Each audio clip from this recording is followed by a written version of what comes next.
Hey guys, how's it going? Miller here. Thought I'd give you guys a quick update on my Wars of the Roses stuff that I've got going on at the moment. Um, got given the idea of using the dismounted commanders as individual commanders that could be added onto units.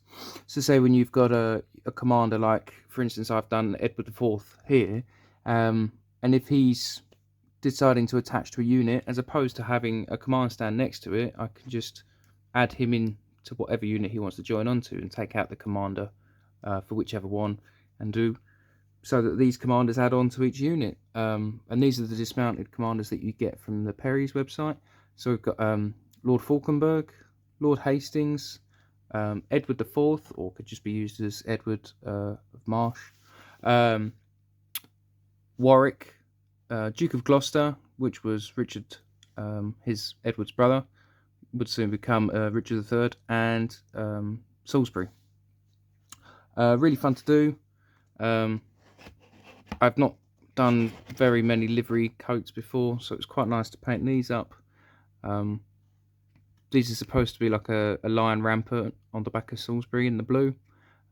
Salisbury on the back of Falkenberg, which was, I mean, it looks a bit rubbish there, but when it's over here, you won't really notice it.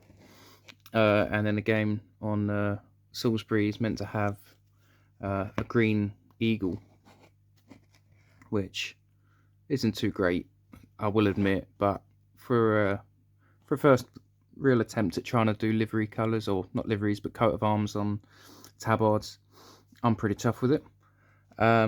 So as I started doing that, I had some men at arms that hadn't got a command or been allocated. So most of the figures were already done, except for the adding the banner and the coat of arms for a unit. This is Walter Blunt, Baron of Mountjoy, and his was quite a fun coat of arms to do, if it will focus. I can't get it to focus. There we go. Supposed to be 2 dogs, a castle, and some others. Obviously, each of these iconographies represents a position that this Baron would have held. I'm not too sure what they all are, but it's quite cool, and it's quite cool to have a small commander, not just on a command base. So he will be an individual men-at-arms running around the board. And these movement trays are the ones I've used normally, but because I'd used so many of them on individual units where I'd have billmen and bowmen would be on one of these each, I ran out. So when I came to do some of the men-at-arms, I'd run out of them, and I'd obviously got plenty of bill and bow left to do from other purchases that I'd made.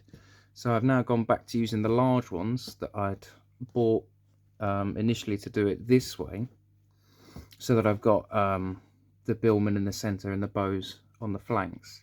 So I finally managed to make these up. But what it did mean is where I'd had a unit of 12 bill and 12 bow, I now use 8 bill and 8 bow, meaning I've got men left over. But it does also mean now that where I had 2 units before, for Edward and for Warwick, I now only have 1 of each. But I have a unit of spares at the moment, which are all the ones left over. So some of these were the bowmen, and some of them were the billmen from Edward and Warwick's.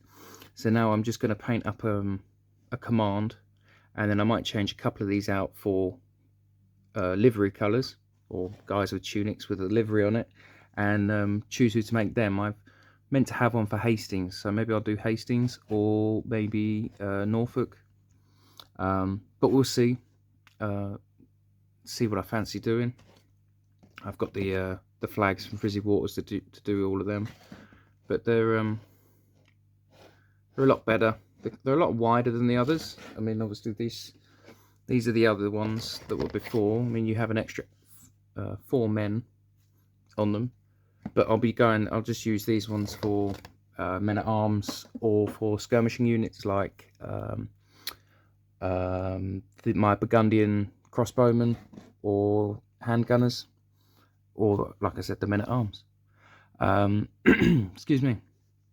But yeah, so not so much on the painting front other than just the command. But obviously I finished the Star Fort that you might have seen in the previous video. And yeah, hopefully over the next couple of weeks I'll get some more of these done, be able to finish off this extra unit that I started earlier. And yeah, that's it for now, guys. Hope you're all well. Bye for now.